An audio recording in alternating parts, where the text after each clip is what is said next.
오늘 우리가 함께 묵상할 말씀은 말라기서 1장 1절에서 5절까지의 말씀입니다. 말라기서 1장 1절에서 5절까지의 말씀을 함께 읽고 이 아침에 하나님께서 저희에게 주신 은혜를 함께 나누도록 하겠습니다.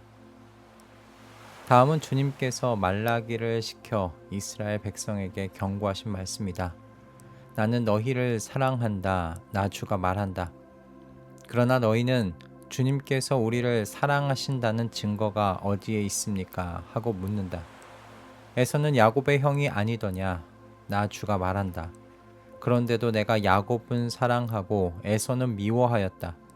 에서가 사는 언덕은 벌거숭이로 만들고 그가 물려받은 땅은 들짐승들에게 넘겨 주었다. 에서의 자손인 에돔이 비록 우리가 쓰러졌으나 황폐된 곳을 다시 세우겠다 하고 장담하지만 나 만군의 주가 말한다. 세울 테면 세워보라고 하여라. 내가 기어이 헐어버리겠다. 악한 나라 주에게 영원히 저주받은 백성이라고 불릴 것이다. 너희가 이것을 직접 보고 주님은 이스라엘 나라 밖에서도 높임을 받으신다 하고 고백할 것이다. 아멘. 오늘 저희가 함께 보는 이 말라기는 모두가 잘 아시듯 구약 소선지서의 마지막 책입니다. 이 책은 포로 후기 유다 공동체의 사람들을 청중으로 대상으로 쓰여진 책인데요. 그런데 이 당시 유다 공동체의 사람들이요, 종교적으로는 냉소주의에 빠졌고 정치적으로는 회의주의적이었다라고 말합니다. 이들이 이런 상태에 빠지게 되었던 건 이 학개와 스가랴 선지자가 전했던 계시, 이 이상이 실패했다고 생각했기 때문이라고 합니다. 당시 제2성전이 건축되었지만 이들의 경제적인 상황은 나아질 기미가 보이지 않았고요.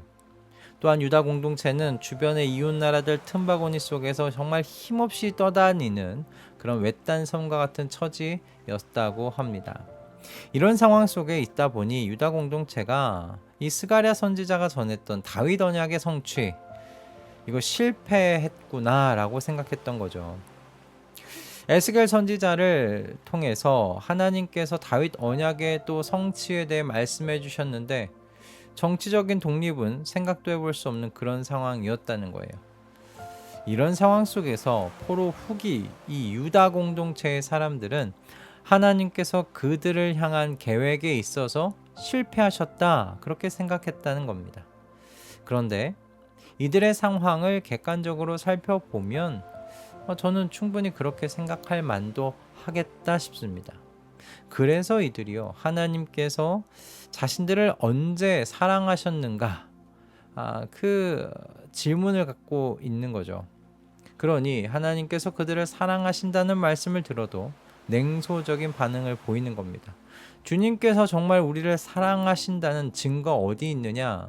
우리가 겪고 있는 지금의 상황을 보고 있지 않는가? 하나님께서 우리를 사랑하신다는 증거를 전혀 지금 찾아볼 수가 없는데 저희를 정말 사랑하시는 것이 맞는가? 이것이 하나님을 향한 당시 사람들의 질문이었던 거예요. 하나님께서 우리를 사랑하신다는 증거 어디에 있습니까? 그런데 이 포로 후기 유다 공동체의 사람들의 이 하나님을 향한 질문이요, 저는 이 2000년을 건너뛴 현재에도 낯설지 않은 질문 같다고 느껴졌습니다. 뭐 저만은 아닐 거라고 생각을 하는데요. 우리는 간혹 우리 주변에서 하나님의 사랑에 냉소적이 되어버린 분들을 종종 만나고는 하지 않습니까? 하나님께서 나를 사랑하신다면 어찌 내 인생 가운데 이런 일들이 일어날 수 있는가? 정말 하나님은 사랑이 아니시거나 나에 대한 하나님의 계획이 실패하셨거나 아니면 하나님은 아예 선하신 하나님 아니시지 않겠느냐? 그렇게 되물어 오시는 분들을 간혹 만나는 경험들 한 번쯤은 가져보셨으리라 생각을 해봅니다. 그때 여러분 어떻게 대답을 해 주셨습니까? 말라기는 이 질문에 대한 목회적인 답변을 하고 있는 서신서라고 여러분들이 그렇게 생각해 보셔도, 그렇게 생각하셔도 되겠다 싶습니다. 특별히 오늘 저희가 읽은 2절에서 5절의 말씀을 통해 말라기는요, 두 가지 방법으로 하나님께서 이 남아있는 하나님의 백성들을 언제나 사랑하고 계시다는 것을 이야기해 주고 있어요. 그 첫째는 무엇이냐면 여러분, 하나님께서요 선지자를 통해서 계시적으로 선포하시는 이 말씀을 통해 말하시는 거예요. 나는 너희를 사랑한다. 나 주가 말한다 라고 말이죠. 말라기서는 주님께서 말라기를 시켜서 이스라엘 백성에게 경고하신 말씀이라고 시작하므로 말라기가 선지자로서 하나님의 부르심을 받은 자임을 선언하면서 시작을 합니다. 말라기는 선지자다, 하나님께서 보낸 사람이다 라고 그렇게 선언하고요. 그리고 이 말라기의 입을 통해서 하나님께서 선포하십니다. 나는 너희를 사랑한다 라고요. 그런데 하나님께서 이 시대의 성도들, 특히 하나님의 사랑에 대하여 냉소적인 태도를 갖게 된 하나님의 백성들에게도 나는 너희를 사랑한다고 똑같이 선포하고 계세요. 하나님의 아들 예수 그리스도를 보내셔서요, 하나님께서 직접 메시지를 전해주지 않으셨습니까? 내가 세상을 이처럼 사랑하사 독생자를 주셨으니 이는 그를 믿는 자마다 멸망하지 않고 영생을 얻게 하려 함이라. 아멘. 하나님께서 과거에는요 선지자들을 통해서 그들을 보내셔서 하나님의 사랑을 대언하셨다면 지금은요 직접 오셨습니다. 직접 오셔서 당신의 사랑을 하나님의 백성들에게 직접 말씀해주고 계세요. 두 번째는요, 여러분, 하나님께서는 말라기 선지자를 통해서요 하나님의 이 언약의 렌즈, 약속의 렌즈를 통해 주변을 살펴볼 수 있도록 인도해 주시는데요. 하나님께서 유다 공동체에게 끄집어내시는 언약이 뭐냐면 아브라함과 맺었던 언약이었습니다. 하나님께서 에서와 야곱 중에 누구를 사랑하셨는지를 기억하라고 말씀하지 않으십니까? 이 야곱이라는 이름이 나오면요, 이건 아브라함의 언약과 여러분이 연결 지으셔서 생각하셔야 됩니다. 그러니 하나님께서 무엇입니까? 아직도 아브라함과 맺은 언약을 기억하고 계시고 그 언약을 지금도 지키고 계시다고 말씀하시는 거예요. 그 언약의 렌즈를 통해서 옆 나라인 에돔하고 비교해서 좀 봐라 라고 말씀하시는 겁니다. 아브라함과 이삭과 야곱의 자손인 이스라엘, 하나님께서 선택하셨던 이스라엘은 고향으로 귀환하였어요. 그리고 성전을 짓고 예루살렘 성벽을 재건할 수 있었습니다.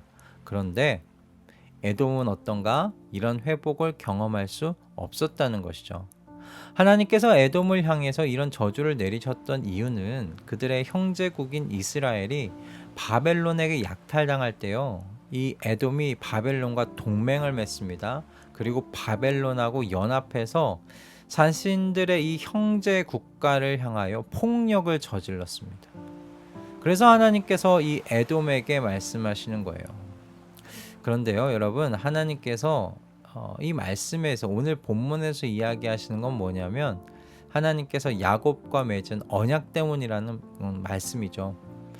그러니 하나님과 맺은 이 언약의 렌즈를 통해서 한번 주변의 상황을 살펴보라고 하나님의 백성들에게 이야기하시는 겁니다.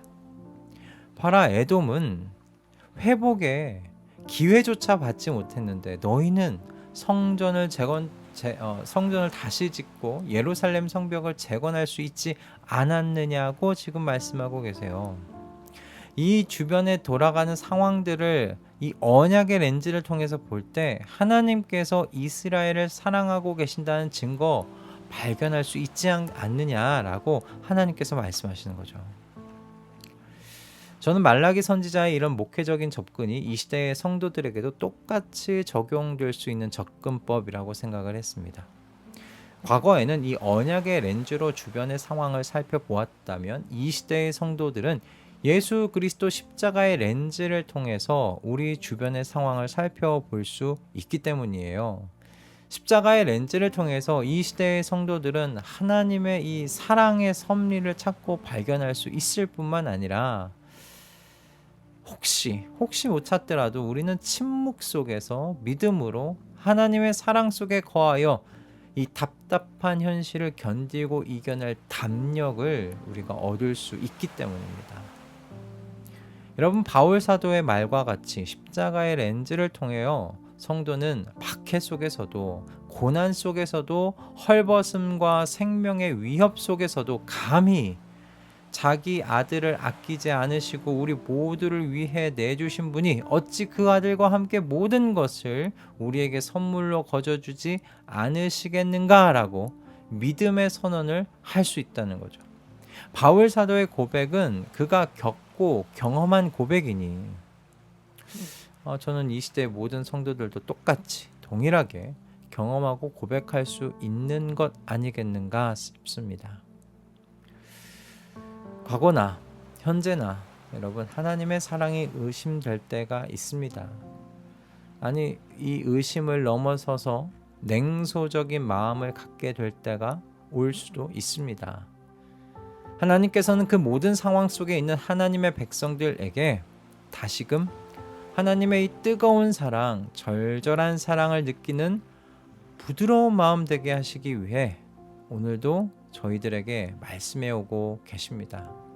십자가 위에 내 아들을 바라보라고 말이죠. 죄인을 위하여 아들을 십자가 위에 내어준 내 마음을 들여다보라고 그렇게 말씀하고 계십니다.